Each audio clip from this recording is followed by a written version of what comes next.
Mutual fund രംഗത്തിൽ ഏറ്റവും നല്ലപോലെ പ്രവർത്തിച്ചുകൊണ്ടിരുന്ന ഒരു മ്യൂച്വൽ ഫണ്ട് ഹൗസ് ആയിരുന്നു ക്വാന്റ് മ്യൂച്വൽ ഫണ്ട്. അവരുടെ സ്മോൾ ക്യാപ്പും മിഡ് ക്യാപ്പും പല രീതിയിൽ വളരെ മാർക്കറ്റ് ലീഡേഴ്സ് ആയിട്ട് തന്നെ പൊയ്ക്കൊണ്ടിരുന്ന സമയത്ത് ജൂൺ മാസം കഴിഞ്ഞ വർഷം ഒരു ബോംബ് പൊട്ടി. അത് കഴിഞ്ഞിട്ട് ആ ഫണ്ടിന് ഭയങ്കര പാളിച്ച സംഭവിച്ചു.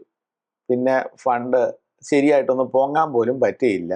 ഇപ്പോൾ എല്ലാ കാര്യത്തിലും ഒരു ലാഗാർഡായിട്ടാണ് കിടക്കുന്നത്. കാരണം എന്താണ്? ആൾക്കാർ ഒത്തിരിയും വിട്ടിട്ട് പോകുന്നുണ്ട്. ആ ഫണ്ടിൽ വളരെ ഇൻട്രസ്റ്റ് ഇല്ലാതെ പോകുന്നുണ്ട് പലർക്കും. അങ്ങനെ നടക്കുന്ന ഒരു ഫണ്ടിൽ നിന്ന് സെബി അവർക്കൊരു ലൈഫ് ലൈൻ ഇട്ട് കൊടുത്തിട്ടുണ്ട്. എന്താണാവോ ഈ ലൈഫ് ലൈൻ? ലൈഫ് ലൈൻ എന്ന് വെച്ച് കഴിഞ്ഞാൽ അവർക്കൊരു SIF തുടങ്ങുവാനുള്ള അപ്രൂവൽ കൊടുത്തിട്ടുണ്ട്. അന്നേരം SIF എങ്ങനെ നടക്കുന്നത് നമുക്കറിയണ്ടേ? ക്വാണ്ട് SIF നമുക്ക് ഇൻവെസ്റ്റ് ചെയ്യാൻ പറ്റുമോ? അതിൻ്റെ ഡീറ്റെയിൽസ് നമുക്ക് സംസാരിക്കണ്ടേ? So let's get into the show.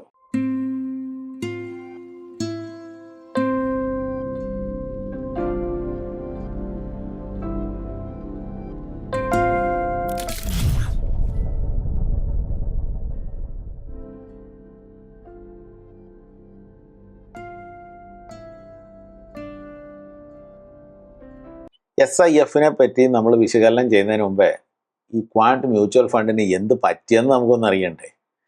Quant mutual fund ഇന്ത്യയിലെ ഏറ്റവും നല്ല മ്യൂച്വൽ ഫണ്ടുകളിൽ ഒന്നാണെന്ന് നമുക്കറിയാമല്ലോ.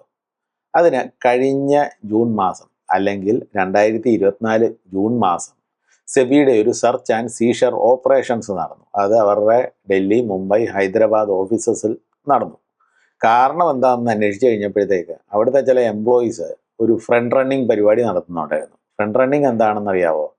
ക്വാണ്ട് മ്യൂച്വൽ ഫണ്ട് വലിയൊരു മ്യൂച്വൽ ഫണ്ട് ആയ സ്ഥിതിക്ക് അവരെന്തെങ്കിലും ബൈ ചെയ്താലും സെല്ല് ചെയ്താലും അത് മാർക്കറ്റിനെ നല്ലപോലെ അഫക്റ്റ് ചെയ്യുന്നുണ്ട്.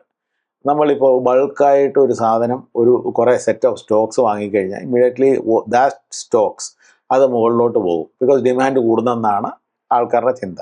അതുപോലെ തന്നെ ഇത് വിറ്റ് കഴിഞ്ഞാൽ പോലും ഡിമാൻഡ് കുറയുന്നെന്നുള്ള ഒരു ചിന്തയിൽ സ്റ്റോക്സ് താഴോട്ട് പോകും.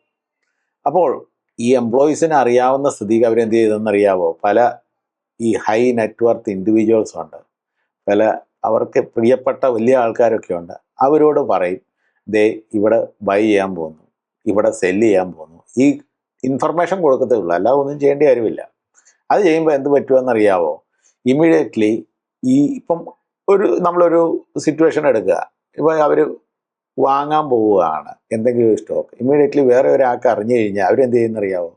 ക്വാണ്ട് വാങ്ങുന്നതിന് മുമ്പേ ആ സ്റ്റോക്ക് അങ്ങ് വാങ്ങും. എന്നിട്ട് ക്വാണ്ട് വാങ്ങിക്കഴിയുമ്പോഴത്തേക്ക് ആ സ്റ്റോക്ക് മുകളിലോട്ട് പോകും.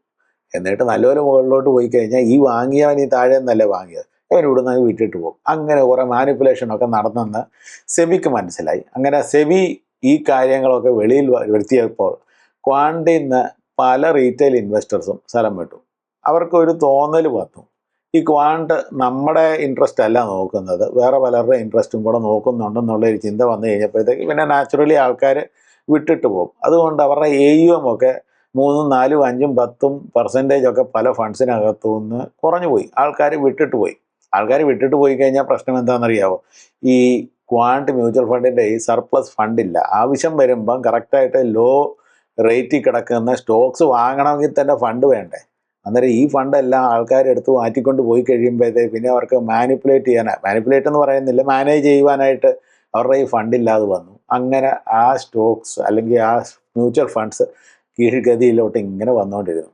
കൂട്ടത്തിൽ ഒരു പ്രശ്നം കൂടെ വന്നു. അവർ ആ ഒരു സമയത്ത് ഒരു മിസ്റ്റേക്ക് എടുത്തു. അതെന്താണെന്നറിയാമോ?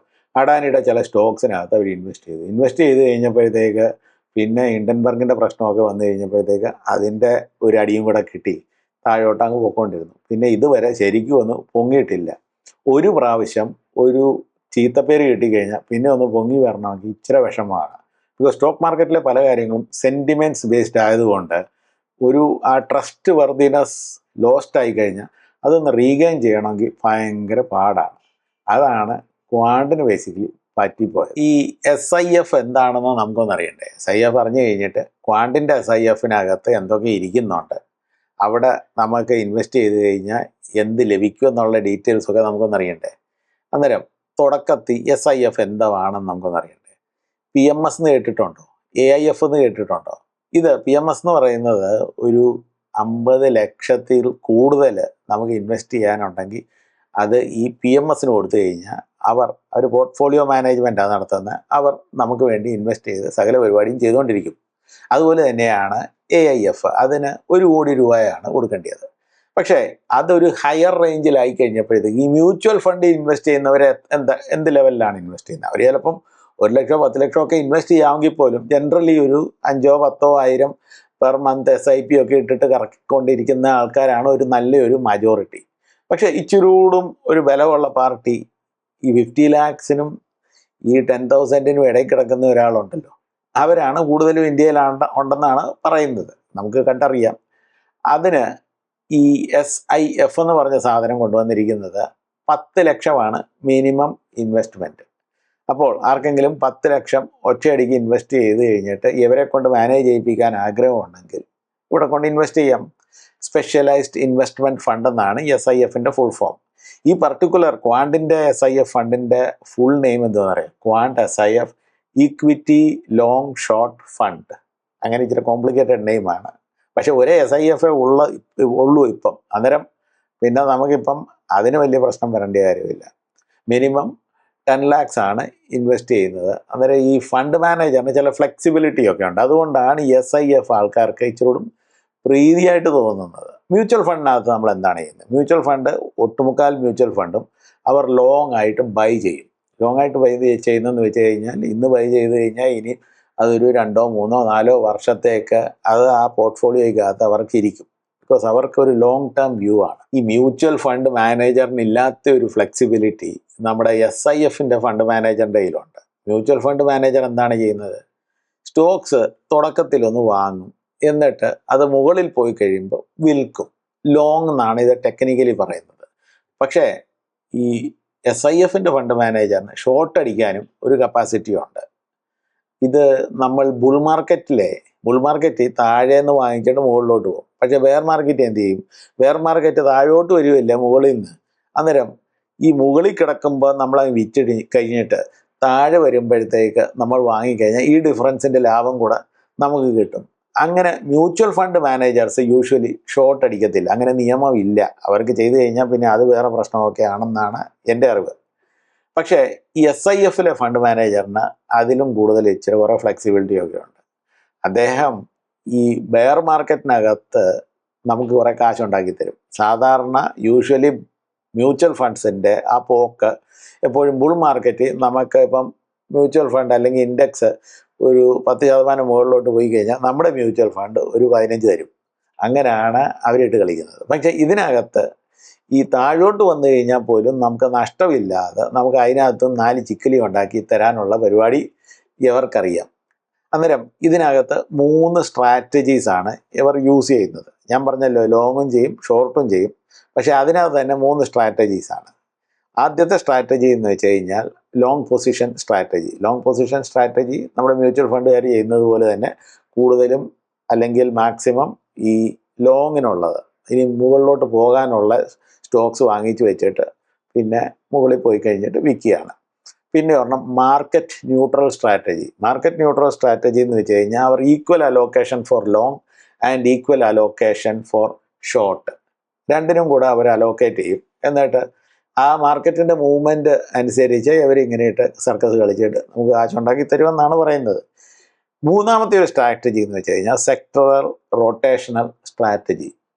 ചില സെക്ടർസ് ഓവർ പെർഫോം ചെയ്യും, അണ്ടർ പെർഫോം ചെയ്യും. ഇന്നലെ ഓവർ പെർഫോം ചെയ്ത സെക്ടർ ചിലപ്പം ഇന്ന് അണ്ടർ പെർഫോം ചെയ്തെന്ന് വരും. ഒരു ദിവസത്തെ കാര്യമല്ല ഞാൻ പറഞ്ഞു. പാസ്റ്റിൽ ഓവർ പെർഫോം ചെയ്ത സ്റ്റോക്സ് ചില കാലങ്ങൾ കഴിഞ്ഞിട്ട് അണ്ടർ പെർഫോം ചെയ്യും. അതുപോലെ തന്നെ ഇന്ന് അണ്ടർ പെർഫോം ചെയ്തുകൊണ്ടിരിക്കുന്ന സ്റ്റോക്ക് വേറെ ഒരു സമയം പിൽക്കാലത്ത് ഭാവിയിൽ അത് ഓവർ പെർഫോം ചെയ്തെന്നിരിക്കും. അന്നേരം അതിനെ ഒന്ന് ടോഗിൾ ചെയ്ത് കഴിഞ്ഞാൽ പോലും അവർക്ക് നല്ലപോലെ കാശുണ്ടാക്കി തരാം. ഈ 3 സ്ട്രാറ്റജിയാണ് ക്വാണ്ടുകാർ യൂസ് ചെയ്യാൻ പോകുന്നതെന്നാണ്. ഇപ്പം നമ്മുടെ സ്റ്റോക്ക് മാർക്കറ്റിലെ SIF എന്ന് പറഞ്ഞ സാധനം ആദ്യമായിട്ടാണ്. അന്നേരം ഇതിനകത്ത് നമ്മുടെ ക്വാണ്ട് എന്താണ് യൂസ് ചെയ്യാൻ പോകുന്നത്? എസ്പെഷ്യലി ഷോർട്ട്സ് അടിക്കുമ്പം അവർ കൂടുതലും ഫ്യൂച്ചേഴ്സ് ആൻഡ് ഓപ്ഷൻസ് എന്ന് പറയുന്ന ഈ ഡിറൈവേറ്റീവ് മാർക്കറ്റിനെ യൂസ് ചെയ്ത് കഴിഞ്ഞിട്ടാണ് അവർ ഷോർട്ട്സ് അടിക്കാൻ പോകുന്നത്. അങ്ങനെ നമുക്കൊക്കെ ലാഭം ഉണ്ടാക്കി തരാമെന്നുള്ള പ്രോമിസൊക്കെ ഉണ്ട്. പക്ഷേ അതേ സമയത്ത് നമ്മുടെ ഉള്ളിൽ പിന്നെ ഒരു ചിന്തയുണ്ട്, ഈ ക്വാണ്ട് ഇത് സക്സസ്ഫുള്ളായിട്ട് ചെയ്യാൻ പറ്റുമോ എന്നുള്ളൊരു ചോദ്യം. എന്നോട് ചോദിച്ചു കഴിഞ്ഞാൽ എൻ്റെ ഒപ്പീനിയൻ ആണെന്നേ ഉള്ളൂ. എനിക്ക് തോന്നുന്നത് അവർ സക്സസ്ഫുൾ ആകും. കാരണം എന്താണെന്നറിയാവോ? അവർ ഓൾറെഡി കുറേ ചീത്ത പേരൊക്കെ കേട്ട് വെച്ചതല്ലേ. അന്നേരം എങ്ങനെയെങ്കിലും അവരുടെ പേരൊന്ന് ഉദ്ധരിപ്പിക്കണ്ടേ. അന്നേരം ഇതിനകത്ത് അവർ നല്ലപോലെ പണി ചെയ്തിട്ട് അവർ നല്ലൊരു റിസൾട്ട് തരും. പിന്നെ ക്വാണ്ടിന് നല്ല എക്സ്പീരിയൻസ് ഉള്ള ഫണ്ട് ഹൗസും കൂടെയാണ്. അവർക്ക് നല്ല ഡേറ്റ ഉണ്ട്. ഇതിനകത്ത് ധാരാളം അനുഭവ സമ്പത്തുള്ള ഒരു കമ്പനിയാണ്. അന്നേരം അവരിതിനകത്ത് തോറ്റു പോകുമെന്നുള്ള ഒരു ചിന്ത എനിക്കില്ല. അവർ നല്ലപോലെ സക്സസ്ഫുൾ തന്നെ ആകുമെന്നാണ് എൻ്റെ ചിന്ത. എന്നാൽ ഞാൻ ഇൻവെസ്റ്റ് ചെയ്യുമോയെന്ന് നിങ്ങൾ എന്നോട് ചോദിച്ചു കഴിഞ്ഞാൽ ഞാൻ ഇതുവരെ ആ കാര്യമൊന്നും തീരുമാനിച്ചിട്ടുമില്ല. ഈ വീഡിയോ ഇവിടെ അവസാനിക്കുന്നു. വീഡിയോ ഇഷ്ടപ്പെട്ടിട്ടുണ്ടെങ്കിൽ ലൈക്ക് ചെയ്യുക, ഷെയർ ചെയ്യുക, സബ്സ്ക്രൈബ് ചെയ്യുക. സബ്സ്ക്രൈബ് ചെയ്യുമ്പം ആ ബെൽ ഐക്കൺ ഒന്ന് അടിച്ചാട്ടെ. So till we meet again, piece.